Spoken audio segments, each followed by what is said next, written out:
Welcome to Healthy Living. I'm Lori Johnson. Thanks for joining us. My guest today is Dr. Josh Axe, who is a very familiar face. People who have been watching Healthy Living and CBN know you as a great friend, and it's wonderful to see you again, Josh. Yeah, well, great to see you, Lori. Thanks so much for having me again. So Josh is a natural doctor, and your website, draxe.com, is the #1 natural medicine website in the world, and you are one of the co-founders of Ancient Nutrition, which these are products I take every day. I love the collagen, keeps me young, and so many other things too. The author of many books, The Keto Diet, the Probiotics, one of my favorites, Eat Dirt. Yeah. But you know, this brand new book that you wrote, Think This, Not That, is your first mental health book. So it's quite a departure for you from so many of the things that we've seen you through. Why a book about what we think? Well, one of the things I realized, and I knew this when I used to run a full-time functional medicine practice working with patients, but food as medicine is powerful. Mindset medicine is even more powerful. One of the greatest things that determines our healing, and whether this is healing hypothyroidism or diabetes or autoimmune disease or chronic pain, is the healing signals that are sent from the brain down the spinal cord, out our nerves to the area that needs healing. And one of the things I discovered in doing research is that if you believe and have certain beliefs about healing an area, it is much more likely to heal. In fact, your brain will start creating new neural pathways. It'll send healing hormones and growth factors and signals that will allow those cells to regenerate in an area. Versus if you don't believe you're going to heal, your body won't do it, and that area will decay and start to die. So literally, and the Bible talks about this, the power of belief. I mean, Jesus says in certain places, your faith or your belief, that will heal you. Oh, yes. And so it's so important that our beliefs are correct. And so what I wanted to do is write a book that was really not about food as healing, but it was about mindset and the exact beliefs we need in order to heal, in order to experience breakthrough, in order to be the best we can be. I'll give you an example of what I saw in practice too, Lori. Oftentimes when I worked with patients, I could tell pretty quickly if they were likely to see results in complete healing or not, based on their beliefs or their attitude. Because I would sit down with patients, and sometimes I would say, well, I would go over what they were eating on a daily basis and some of the things they were doing lifestyle-wise, their medications. And I would look at those and say, okay, let's stop doing these things and let's start doing this. So rather than eat this, I would say eat this, not that, okay? Yeah. And I would get one of two responses. Sometimes people would say, oh, this sounds really hard. I want to keep eating my fried foods and my fast food and my processed food. And then others might say, well, Dr. Axe, this sounds great. You're telling me I can still eat chicken Parmesan. I just need to eat better flours, and I can still have chocolate cake. I just need to use the dark stuff, and I can still have, you know, I can do a smoothie, a strawberry milkshake, essentially. I just need to use these healthy ingredients. And I would say yes. And then I would also let them know, hey, this is where I want you to be 3 months from now. I believe you're going to be healed and God's going to restore your body. Some of them would follow through and be excited about the plan. Some, they just didn't believe in it. And based on that simple mindset and mind frame was so important for people healing. And also, I always like to write books based on the biggest thing that changed my life. You know, one of my first books, and I've talked about this in Eat Dirt and Ancient Remedies, is my mom healed from cancer. And a big part of that was her food and her mindset. Those were two big things. So I've written books on my mom healing from cancer. Well, the other big thing that has really changed my life is my own beliefs, and me finding my purpose, and me overcoming limiting beliefs in my life. And so I wanted to write a book that really would help people break through those limiting beliefs that are keeping them from being who God truly created them to be. You know, I find that really sort of surprising because I've known you for many years, and you are one of the most optimistic, positive people, and very cheerful outlook. So it's hard for me to believe that you ever had sort of like negative thoughts before. And, you know, I feel sort of like a lot of people think that you just kind of either are optimistic or you aren't. You just you're a kind of glass half full or a glass half empty person, and don't realize that you can actually change your outlook on life. Yeah, absolutely. And I'll tell you what got me starting to think negative, and it was a series of time in my life. And by the way, I think a lot of people are going to relate to this because we've all had something similar like this happen. So when I was a freshman in high school, I had a teacher ask me to stay after class. Now, I had just gone to a Christian school, my first time in a public school, freshman English, and the teacher said, Josh, would you stay after? I stayed after, and she said, what do you want to do after high school? And I said, I want to be a doctor. And the reason I said that was the year before, my mom had gone through breast cancer and chemotherapy and all the things. And I remember thinking to myself, when my mom was going through chemo, I want to help people like my mom, and I want to find a better, more natural way, so I want to be a doctor. When I told her I wanted to be a doctor, she laughed out loud. Oh, that's terrible. I know, I think so too. But she laughed and she said, listen, Josh, with your GPA, you'll never get into med school. She said, my own daughter had a 3.8 GPA, barely got in. She said, with your grades, you'll be lucky to graduate. She said, you got an F on this paper, you're getting a D- in my class, you need to try harder. By the way, 2 weeks after that, my mom brought me in to see a doctor. And he talked about me like I wasn't in the room, and he says, your son has really severe ADHD. He's gonna have trouble learning, and I recommend he get on medications. Well, my mom didn't put me on medication. The medication was called Ritalin, and didn't put me on that. But I remember hearing, in the course of 2 weeks, a teacher tell me you'll never get into med school, and then a doctor saying, you've got a learning disability, you have ADHD. And so then throughout high school, I thought, well, gosh, I'm not smart. I'm not only not smart, the doctor diagnosed me as being medically not smart, so why even try? I graduated with a C- GPA. I applied to a bunch of colleges, got denied by all of them, but there was one college I kind of wanted to go to. They wrote me a letter and they said, basically they said, you're not in, but if you come and take summer school and average above a 3.0, we'll let you in. It was the University of Kentucky. So I said, I don't want to be the kid that stays home. I really want to go and try. So I went, and the first class I had to take was English 101, and my first big assignment was a paper. And so I did the paper. I really tried this time. I handed it in, and then I had the teacher ask me a few days later. Her name was Miss Williams. She says, Josh, can you stay after class? And Lori, I thought, oh no, not this again. I probably failed.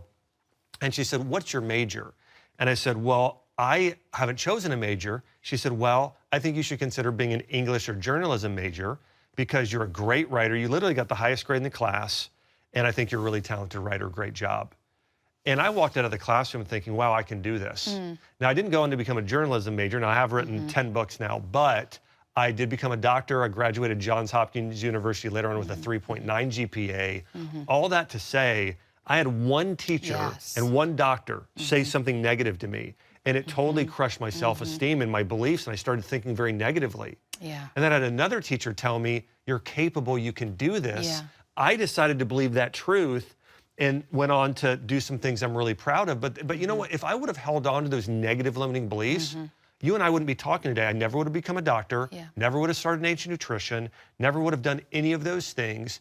And so I think it's so important that people are aware of what they believe in. And oftentimes it starts in childhood. We have had somebody say something negative to us, and it totally destroys our mindset. And so that's why it's important to take every thought captive and replace it with the Word of God. And so that's why I wrote this book, is I truly believe that people need to heal their minds. And if they can do that, they're going to experience a breakthrough in their health, in their relationships, in their career, in all those areas. Right. What you're saying, we just really have to talk about it, about the influence that we have on children. And I've seen so many parents who, you know, you're never going to amount to, and I've seen people talk to their kids that way, you're never going to succeed. And it's just, it's crushing. But then on the flip side, all you need is somebody who says, you're good, you're capable, I believe in you, believe in yourself. So the impact that we have on young people is just tremendous. You know, some of the things that you talk about in here remind me of coaching, because one of the things that I really have heard a lot about regarding sort of like sports is when you visualize success. You know, and you see people at the Olympics and they're like going through their routine, you know, visualizing getting a perfect 10. So talk about some of the things. You have 12 different mindsets that people kind of need to sort of take hold of in order to think positively. Yeah, one of those is what I call visualization or realization. This is really based on the Bible. You know, God told Abraham, look at the stars of the sky. You know, so numerous will your descendants be. And so I really think that God uses this visualization for people like Abraham and others to really see the sort of future he wants us to have. And so one of the mind shifts is go from being non-specific and just kind of floating through life to visualizing what you want and then creating a specific plan in order to make that a reality. There's a lot of people I don't think that have really pictured exactly what they want in their life, what they want the relationships with their kids to look like, what they want their career to like, what they want their health to look like. So getting very specific about those things, visualizing what you want that to look like, and then creating a plan of what exactly do I need to do in my life. So let's say, for instance, somebody is watching this and they want to lose 30 pounds and get rid of their chronic pain and reverse a condition they have. Maybe it's a hormonal issue that they're having. And so they want to picture themselves in that great shape. Well, now we need to create a plan in order to make that a reality. So it really goes from actually the first step is prioritize. What are your biggest priorities in life? Go through your faith, go through your family, go through your fitness, go through your finances, and think about, what do I want each of those areas to look like? The next step is then visualize. So prioritize, visualize, then strategize. Yeah. What's the exact strategy and plan in order for that to happen? And then it's systematize, so create the habits and schedule in order to start moving in that direction, and then you're going to realize the results. So that's one example. I have some amazing graphics in the book that really go through how to do that. Fantastic. All right, we're going to take a break and be right back with Dr. Josh Axe. The book is called Think This, Not That. Stay with us. Introducing the CBN Bible from CBN.com. Now, an easier way to study the Bible and grow in your faith. Highlight your favorite verse. Read separate versions at a glance. Click and read a commentary. Or cross-reference your favorite verse using the Strong's Concordance. All the right tools to study the Bible, all in one place. The CBN Bible, available at cbn.com/Bible or the iTunes App Store. This is CBN News Watch.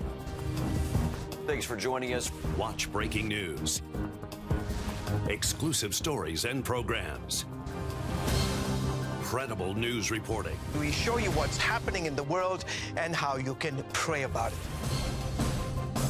This is CBN News Watch, because truth matters. Weekdays at 5 on the CBN News Channel. Woohoo! Hi, Superbook fans.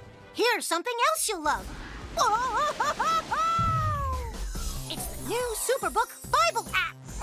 It's packed with games, activities, and Superbook episodes that you can watch for free. Oh, no!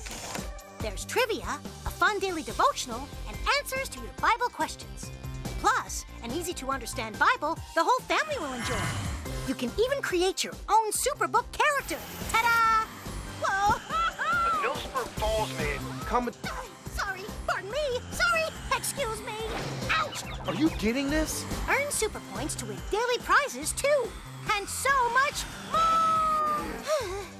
Time to get back to my adventures. See you soon.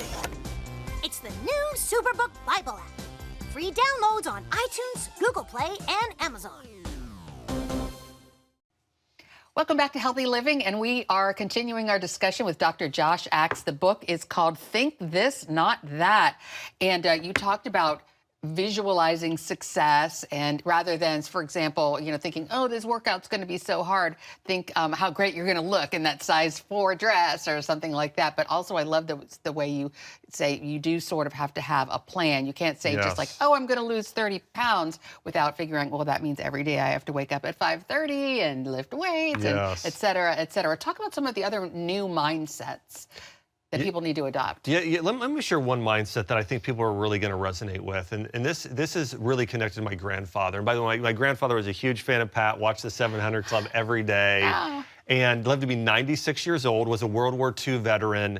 And I was at his funeral. This was several years ago.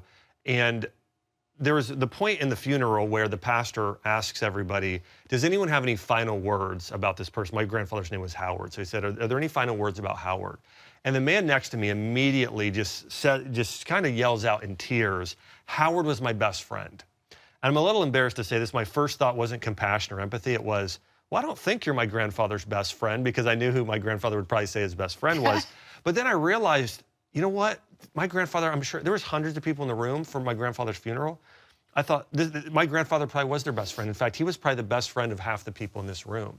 And it made me start really thinking about defining success. I think most people define success about what they accomplish in life. We think about, well, did I get the raise? Well, did I make a certain amount of money? Was I able to retire at this point? Was I, did I get a certain level of recognition in my life? But what I realized about my grandfather is he never really had any great accomplishments. Like he was never on the cover of Forbes magazine or was never on a major TV show. He didn't have hardly any money when he retired. However, he became an incredible person. He didn't have an accomplishing mindset. He had a becoming mindset. My grandfather was generous. He was kind. He was loving. He helped transform the lives of so many people because of who he was as a person. In fact, a cool story, my grandfather, when he was in his 40s, he went from the Navy to work for this company called Ohio Bell, fixing telephone lines, poles outdoors. And in his 40s, he realized, this is not what I want to do the rest of my life. So him and my grandmother took their life savings and bought a lake and some land, and they started a campground and a swim park. So people held family reunions there, Christian retreats there, all kinds of things. And he would go back and he would pray for the campers, give them money, food. And at the funeral, people were just saying things like, Howard, saved our marriage. He did all these things. But my grandfather really took a risk and really focused on being a servant to others, making other people's lives great. It was the focus of his whole life. And so when I was at his funeral, I realized, I want to be like my grandfather. Yes. And there was someone else I admired before him. It was Lance Armstrong, because I was a triathlete, I was a cyclist, and I thought, well, Lance has accomplished all these great things. However, he got caught for doping, and he cheated. And I remember even in his book, he said, win at all costs. But it reminded me of the Bible verse of, what good is winning the world but losing your soul? And so I thought about, he had an accomplishing mindset. He would achieve and accomplish even if he lost his family.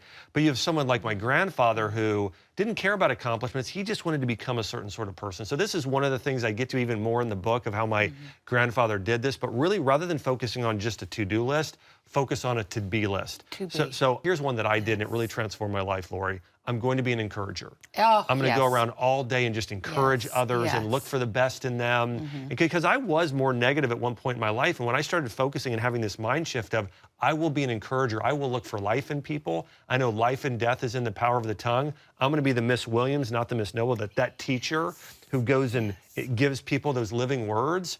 And that has been such a powerful thing for so many. This is great stuff. And you have achieved that goal. You are so encouraging. And so many millions of people have benefited from it. Praise the Lord. All right. We're going to be right back with Dr. Josh Axe to talk more about his new book, Think This, Not That.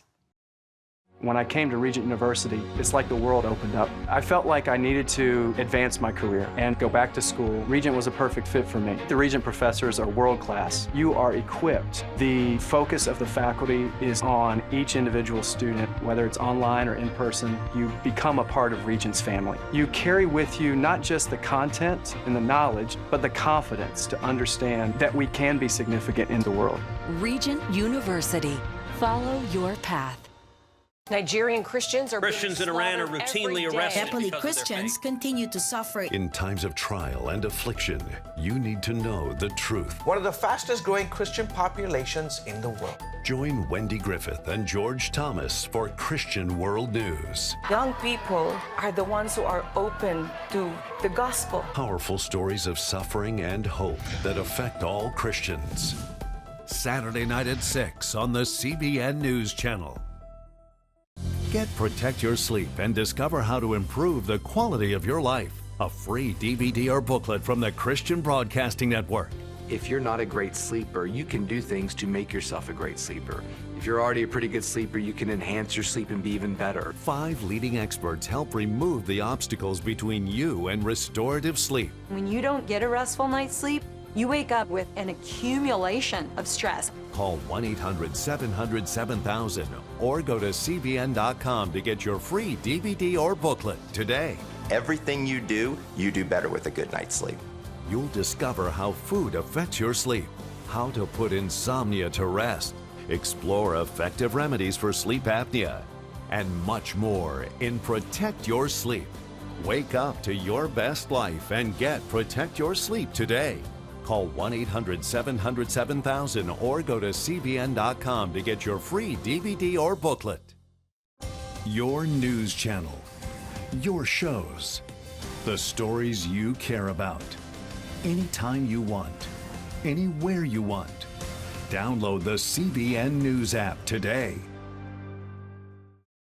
Welcome back to Healthy Living. We're talking with Dr. Josh Axe about his book, Think This, Not That, Mindsets That Can Transform You. And one of them is to stop thinking in a limited way, limited beliefs. I'm too old to start a new career. That's a limiting belief. Talk about why it's so important to get rid of those. Yeah, well, basically, limiting beliefs are the thing that put a cap on your growth. And so if you want to achieve the greatest things you can in life or become the greatest person you can be, you have to eliminate limiting beliefs. You know, most of the time, limiting beliefs, they're about three different things. We have limiting beliefs about ourselves. As you said, I'm too old, it's too late in life, I have a genetic issue, or my DNA's bad, or whatever it was. It's sort of a victim mentality oftentimes, but it really comes into us believing negative things about ourselves. We also can have negative beliefs about others. Like, well, people are just bad in general, they'll take advantage of me or something like that. And then also we have negative beliefs about just the world, about maybe the way God set it up, where there's a scarcity mentality. There's only so much to go around and I need to fight others for it. And then of course with others, I also throw God in the mix there. A lot of times we have limiting beliefs about who God is.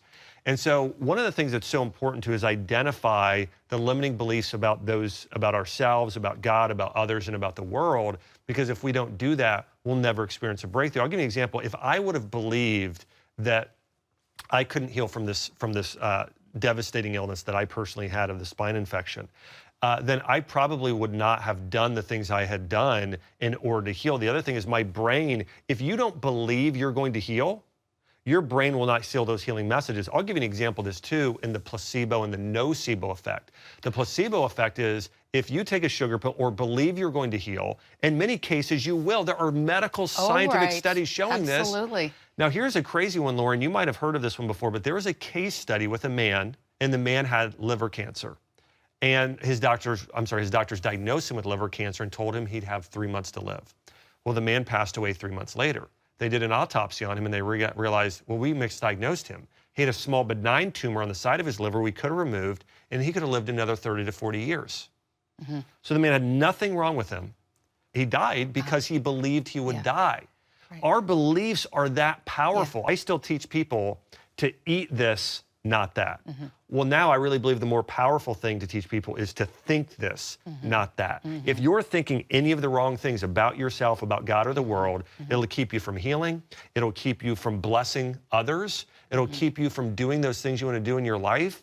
Like, a lot of people have not written that book they were called to write. A lot of people have not pursued that career. A lot of people have not attempted to heal their condition because they've had a doctor tell them, you've got to live with this condition the rest of your life. You have to take this pill the rest of your life. And we've believed them. We are living in a world today, Lori, that is full of so many lies. You know, I mean, I know we experienced this over the past year. For instance, here's a lie we believe is that the government and medical experts know about health. They never study health. They study disease. They don't study health. So there's a lot of lies we believe, including about ourselves, that are keeping us from breakthrough. What people should do instead is this. Number one, write down, what is that lie I believe? Yes. First thing you should do, take that thought captive, write that down. The next thing you should do is write down, what should I believe? What's the most positive thing I should believe? And then go to the Bible and look at what the Bible says, and then go and ask others what you should believe and why you should believe it. So for instance, if you believe you're too old, well, write that down, and then write down, who is somebody that accomplished this? Somebody that reversed the disease, somebody that, you know, walked the half marathon, somebody who did whatever that thing is you want to do, and they did it at your age, and then compile stories and the testimonials of that, and then read those daily. And then start to take action. Our thoughts control everything. They are the most important things about ourselves, and yet we often don't even pay attention to what we're thinking. And this is such fantastic information. We're going to take one final break and be right back with Dr. Josh Axe. The book is called Think This, Not That. If anyone is in Christ, he is a new creation. The old is gone, and the new has come. Has Jesus changed your life? We'd love to hear your story and celebrate it by sharing it with others. You never know how your story could change someone's life.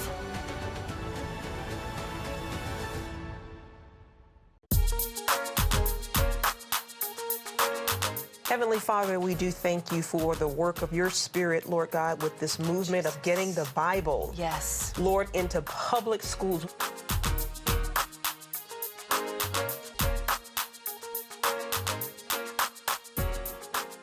Watch The Prayer Link. Tuesday morning at 7:30 on the CBN News Channel.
I'm Ephraim Graham, and this is Studio 5.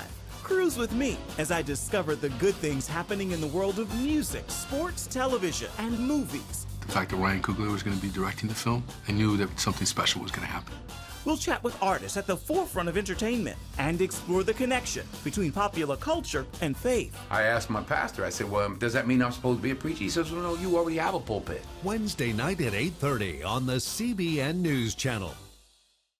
Welcome back. We're talking with Dr. Josh Axe about his new book, Think This, Not That. And we just scratched the surface. There's so much more to this. Where can people find the book, but also find out more about you? You have such wonderful teachings on every possible subject. Yeah, I would say, people should check out my new podcast. It's called The Dr. Josh Axe Show. I've had some amazing guests. Carrie Underwood was recently on. So many others. People can find that on iTunes or YouTube and just search Dr. Josh Axe. You'll find it on there. And then the book here is Think This, Not That. Lori, it's the best book I've ever written. I can say that with confidence. I wrote the entire thing while I was in bed and couldn't walk. Now I'm up and I have my health back. I truly believe it's the book that's going to help people experience that breakthrough they've been waiting for.